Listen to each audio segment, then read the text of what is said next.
Hey there, health coach. Have you ever felt like your client sessions feel more like chatting to a friend than actually coaching? When you ask your client about what's new and good, do they open up and just start sharing everything that's going on in their life? And then do you just dive in, asking them follow-up questions, sharing your thoughts and opinions, relating to them, sharing your experiences, and maybe giving a few suggestions and tips along the way? Well, if this sounds familiar, then you are not alone. This happens to all of us at some point in our coaching careers. And in coaching, we call this the chit chat trap. It's basically when we just chat our way through the entire session versus putting on our coaching hat and using our skills to guide our clients through an actual behavioral change coaching process. So at the end of your session, it may feel like you had a great conversation. It may feel like there was great rapport and connection between you and your client.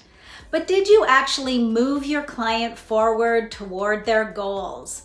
So that's really the downside of the chit-chat trap. Not making progress. Not helping your client work through a challenge, not exploring their motivation, not helping them develop goals and action plans to take steps toward their health and wellness goals. Those are definitely some of the downsides. So maybe it was a friendly conversation, but was it really coaching? So here's why I think the chit-chat trap is an easy one to fall into.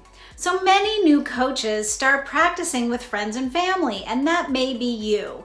And with those that are close to you, it's harder to step into your role as coach. And so you fall back into your normal day-to-day type of conversation. You're chatting about their health and well-being. You're giving some tips and suggestions. This feels comfortable and familiar, and it's frankly easier to do. It's definitely more difficult with friends and family to switch into that coach mode and really communicate differently.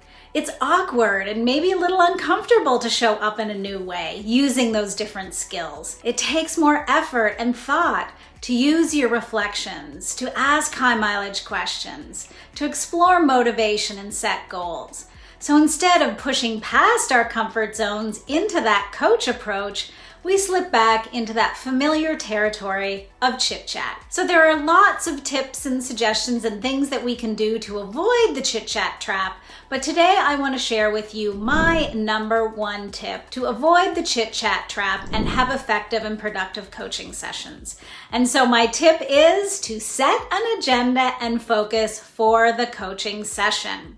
So to understand when and how to set the agenda, I want to review the first 3 steps of my 6-step brilliant coaching session blueprint, which is really my agenda for a coaching session. So the first step is, of course, you want to do a nice warm welcome and opener with your client. This might include a couple of minutes of chit-chatting, right? Then you might want to do a grounding or centering breathing exercise, but don't let this take over your entire session. Next, you want to do the accountability check-in to find out how your client did with the action steps from the last session. So celebrate their successes and wins. Ask about their achievements and accomplishments. But again, don't let this become the entire session. And then the third step is really to set the agenda for the current session that you're in. And this is really the best way for you to avoid the chit-chat trap. So in setting the agenda, the first thing you want to do is to identify the topic or the area of focus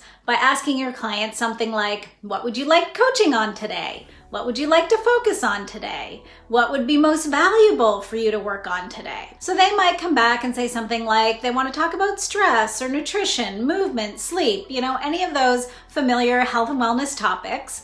These are all big areas, right? So from there, you want to help them narrow it down by asking a few follow-up questions. So what part of that could we tackle today? What specifically around stress, movement, nutrition would you like to achieve today? What do you want to walk away from today's session with? Or what would be the best outcome for you to receive today? So that helps narrow it down and get a little bit more specific. So once you have all of that, you're going to reflect that back to the client to ensure that you're on the same page. And that has just become your agreement for the session. This is what you've agreed to work on. So it is your job to stick to that one topic for the remainder of the session and guide your client through a process to move that goal or topic forward in their lives. If the client veers off track or other things come up, they get sidetracked, you really want to remind them of that initial focus and keep checking in with them to keep things on topic. And then you can simply ask, are you ready to start coaching around this? Are you ready to dive in? And then you're going to move through the rest of the coaching process from there. So by setting an agenda for your coaching sessions, you'll avoid that chit-chat trap because you will have that focus and topic. You'll be more productive and your coaching sessions will be more effective, and that's going to leave both you and your clients feeling much more satisfied and accomplished at the end. So I'd love to check in. Have you ever fallen into the chit-chat trap? How did that feel for you? I'd love to hear any stories that you want to share with me in the comments. And if you do want to learn a little bit more about my full 6-step blueprint for brilliant health coaching sessions, please check out the link below for my Done For You health coaching bundle. Thanks for tuning in today. Bye for now.